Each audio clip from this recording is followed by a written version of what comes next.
I will start by giving the platform to one speaker talking about a topic underlying the presentation or the topic in the presentation.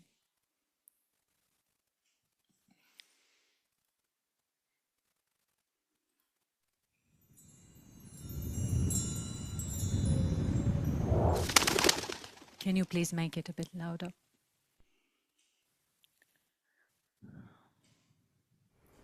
Háblame un poco en la casa, cuando morates con la familia. ¿Qué lengua se hablaba y quién hablaba qué? Me acuerdo cuando era yo chica, en casa no se hablaba en turco. Nunca. ¿Nunca? Nosotros solo hablábamos en español. Mi madre y mi padre hablaban. Oh, sorry. It's buffering. Nunca. Nosotros solo hablábamos en español.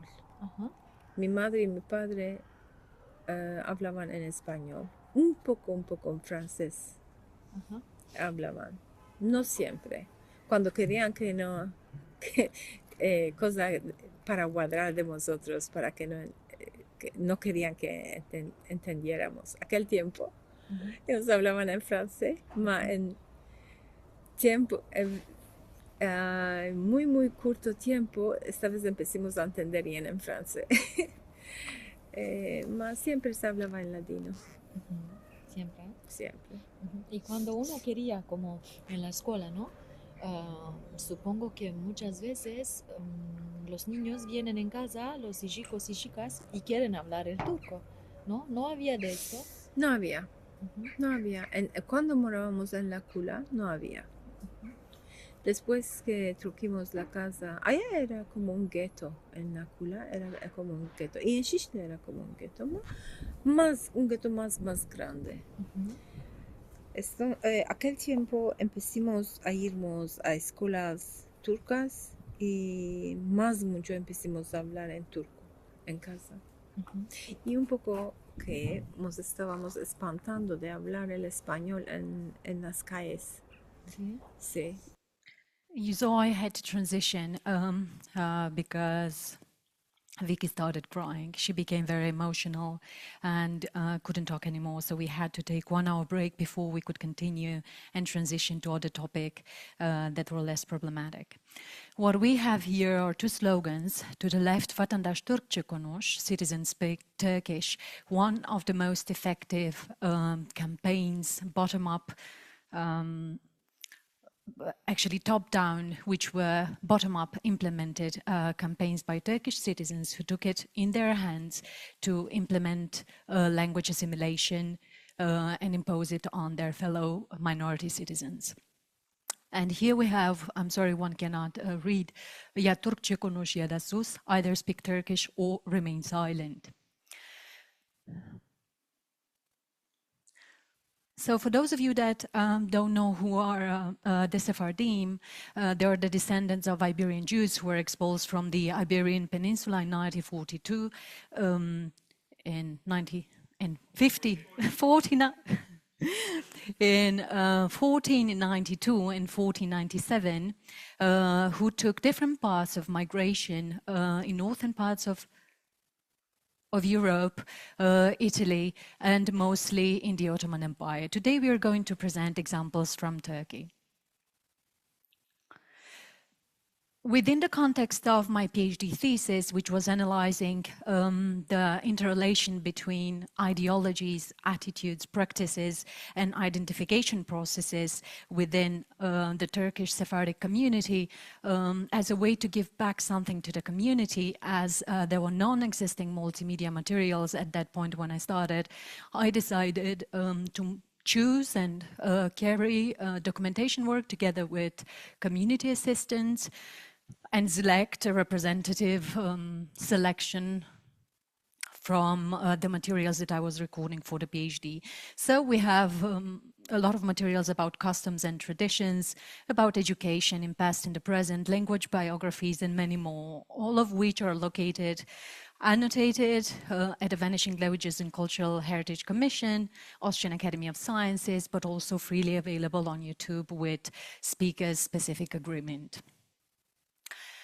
When we talk about the relationship between trauma and language, and we've heard the word traumatic experiences in Laurencia's talk before, especially in the Turkish context, we need to understand how individuals navigate the social space through interaction. This field is quite a new field. In the past 20 years, we have started to talk about the relationship between language and traumatic experiences. And one of the prominent scholars is Brigitta Busch at the University of Vienna. The three axes in which social negotiations through language are organized are recognition, non-recognition, belonging, non-belonging, power, and powerlessness. But the relationship between language and trauma is multidirectional, reciprocal, and there are many pathways of how this can be organized. I will resume to present two which are specific for the environment that we're focusing on today. So language and the experience of trauma can influence the linguistic repertoire if people choose to speak those languages, and it makes a major difference understanding these underlying processes, because when I started my field research, I started from the assumption that I would find no fluent speakers or very little fluent speakers, and this seemed to be for around 3 years the case, until I went repeatedly to Turkey, and as you already outlined before, one gets to know in participating in events and social gatherings, in Shabbat dinners, that people do speak the language. And I was wondering, why is it? They just don't want to speak it, or they don't want to admit speaking it. So this influences the linguistic repertoire, the inclination to learn languages, the wish to abandon or use languages, wish to hide one's linguistic identity, as we've seen also in the case of Romaica. And then we have the manifestation of how language is involved in the narration of trauma. Here we have situations of linguistic powerlessness in evoking. We have panic attacks, we have anxiousness, we have near silence, not being able to continue. Lack of voice, taboos, shame, to recognize oneself through language as part of a certain grouping, avoidance of painful intrusions, broad spectrum of trauma-related representations in the narrating structures. I identified, and here is just an outline, in the case of Turkish Sephardim, two major ideologies that led to the formation or to the weakening of the symbolic capital of the language. And that is the ideology connected with social attitudes and development, the Alliance Israelite schools. I will not go back more into that, as this is not the focus, but anti-minority sentiments, migration within Istanbul in order to reduce the identification of Jewishness. As we heard from Vicky, they used to live in a ghetto in certain districts. So to counteract that, they started spreading. The law written in 2015, the citizenship law passed by the Spanish government, this again awoke some past traumas of language purism, but also traumas related to Sephardic past. And then we have the ideologies reflected in national policies, which seem to have led in a culture of fear among the Sephardim and among other minorities, but specifically among the Sephardim, this is stronger. It had a stronger impact because they were not only a minority, but Jews. And along the anti-minority sentiment, we had also anti-Semitism, which always used to resurface depending on changing situations in the political landscape between Israel and Turkey. So we have this convergence of anti-Semitism, anti-minority, all which led in a culture of fear, which was transmitted intergenerationally. So I needed 3 generations, and I needed around 3 years, 2 to 3 years, in order to understand why can't I do language documentation, and why can't I go on and have people record it. And then we have, fear as a binding element enabled me to develop a causal model, which I will discuss briefly here. So we have the pressure to adapt to language ideologies, we have aggressions, we have repercussions, discrimination, which lead to traumatic language experiences where language is involved in being segregated, recognized as one symbol of markedness for the group identity. Then we have in the generational cohort who first experienced this traumatizing event and internalizing a fear, awareness of the cause of this fear, transmission of fear, and conscious self-control. All this lead to some tactics of how, thank you, Buchholz and Hall 2024 talk about tactics of intersubjectivity, and one of these tactics is adequation. Adequation involves trying to reduce differences and trying to achieve more sameness to the majority group. So we have here concealment of identity, linguistic assimilation, name changes. We have migration, as we discussed. And if assimilation fails or partially fails, interestingly, language is still identified as one of the major factors of differentiation and sameness. And how? And maybe you also had this in your study, by having an accent. So the next step was recognized in the narratives as further assimilation by achieving unidentifiable pronunciation of Turkish. Many people in this generational cohort would just go to diction classes. They would completely prohibit Judeo-Spanish to be spoken at home until a certain age when the younger generation reached about 15, when they were sure to not have an accent in their Turkish. But even if this assimilation and linguistic accommodation took place, we still have in the narratives a strong feeling of frustration because of a subjective sense of exclusion among subordinate individuals. So ironically, they accommodate, however, with changing discourses, and now since the changing or the shifting attitudes towards minority languages, now these people feel frustrated because they gave up on their language. Now they are excluded because, unlike the Greek and unlike the Armenian, they haven't kept their language. So we see a return of the very anti-Semitic ideologies that are based in a very essentialist interpretation of the language and identity relationship, which was spread in the Nazi propaganda, actually, who saw Jews as unauthentic, as dubious, because they did not have a language to directly be identified with. So we have some tendencies, which I resumed here, that are cross-generationally somehow one can split them into different generational cohorts based on the majority of the responses. The first generation keeps a low profile, a conscious process. They interrupt transmission, they silence the trauma. This silencing of the trauma, remaining silent, is a concept that has become a symbol in the Sephardic community, but a symbol that is hidden under so many layers and under so many surfaces. For example, the rhetoric of fear is not seen at the surface. We just hear about the language purism rhetoric, and it requires time to tap into it. We have mixed language attitudes, predominantly negative among this generation, and a strong guilt in retrospective for not transmitting Judeo-Spanish. I will not read as we don't have time, and we've heard from Vicky these ideas. The second generation keeps a low profile, however, through a process of imitation, enactment of their parents' behavior. They don't know why they avoid speaking Judeo-Spanish.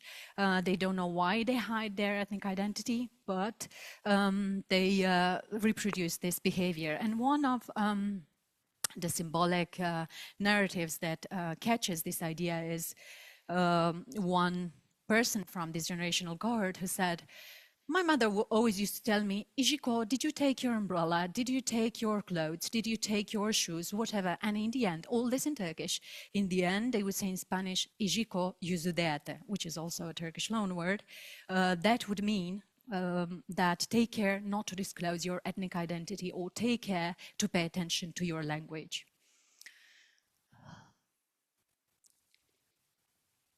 And we get to the third generational cohort who interestingly detaches from this trauma. When they no longer speak the language, they embrace their otherness, maybe despite this process of language shift or because. And by using what we call post-vernacular Judeo-Spanish, that means using the language in a symbolic way in order to mark social identity.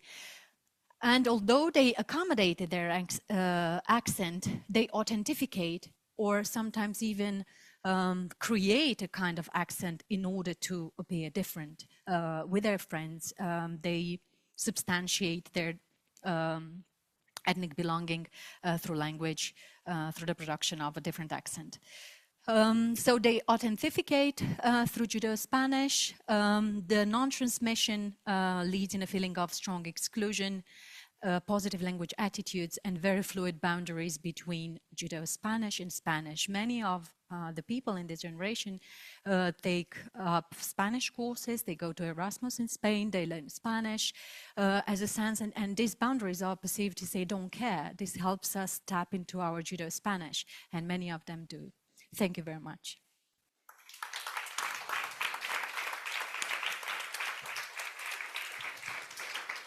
Thank you. We have some minutes for questions.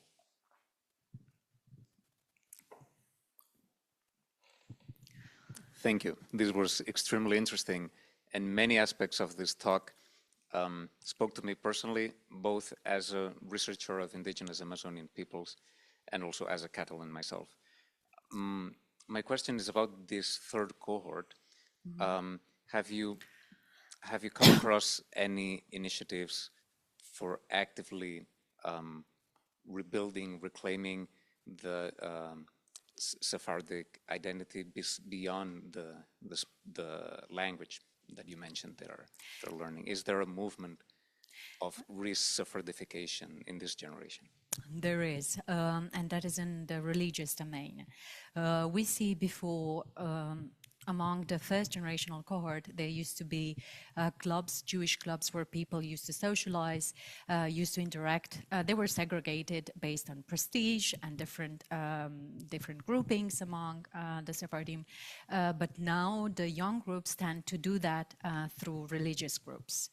And that is something that participants in the second generation, so the parents of these young people, notice and dislike it, the majority of whom, because they don't consider themselves religious, they don't eat kosher, they're very European, and I quote their rhetoric, but this generation seems to be different, seems to feel a lack in their identity manifestation, identification process today. So there is these tendencies. Well, that has to be investigated with proper methods that address exactly this question, but I've observed this tendency.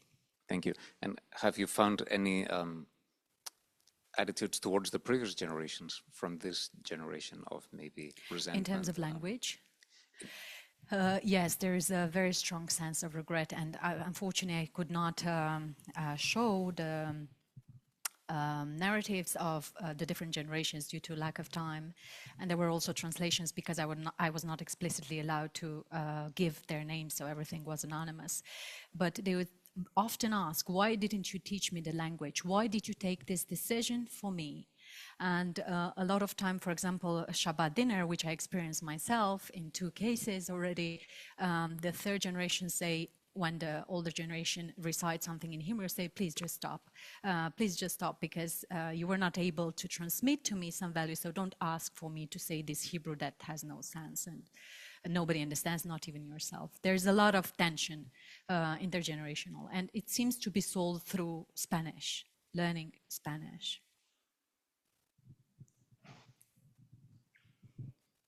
Two more questions. Nick? Still on the topic of Spanish, I assume that in Istanbul there's a lot of Spanish people there. And how switched on are mainstream Turks to distinguishing Ladino speakers from Spanish speakers? Do they react to them very differently when they hear them? Or are there things that they can tell this person's Ladino? Turks? Yes. I didn't hear correctly. I wouldn't know that. I've had some interviews with the majority individuals, also of different generations, but I've never came across this.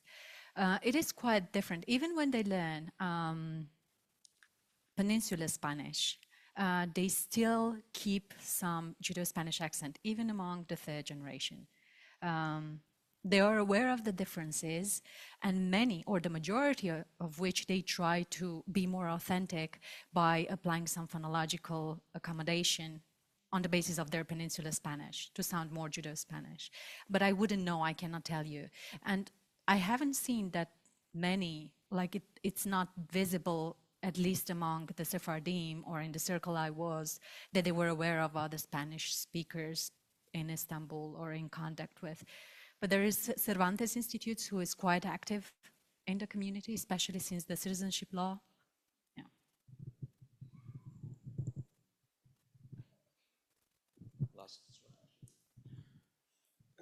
Absolutely fascinating.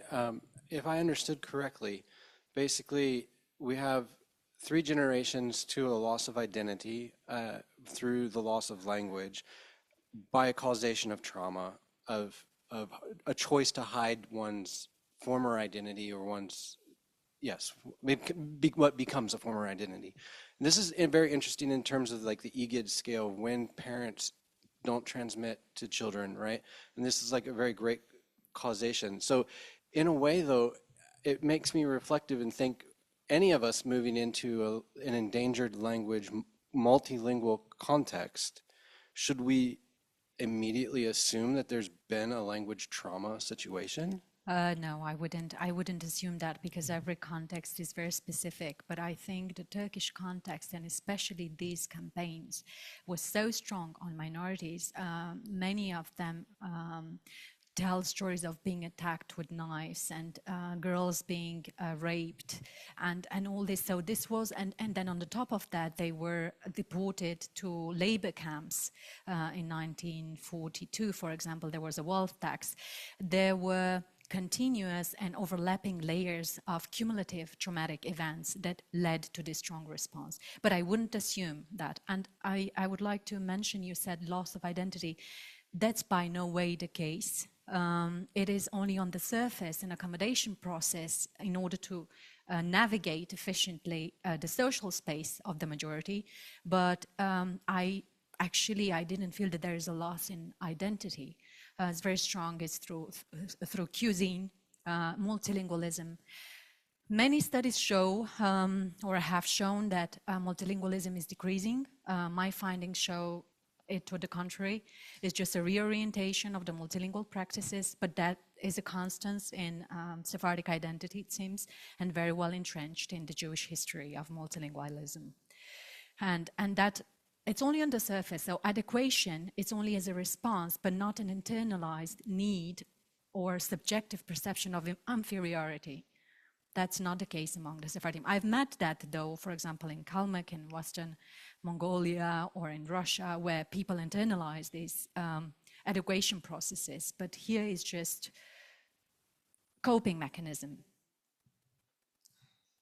Thank you very much. This is Thank you. the final talk of the session.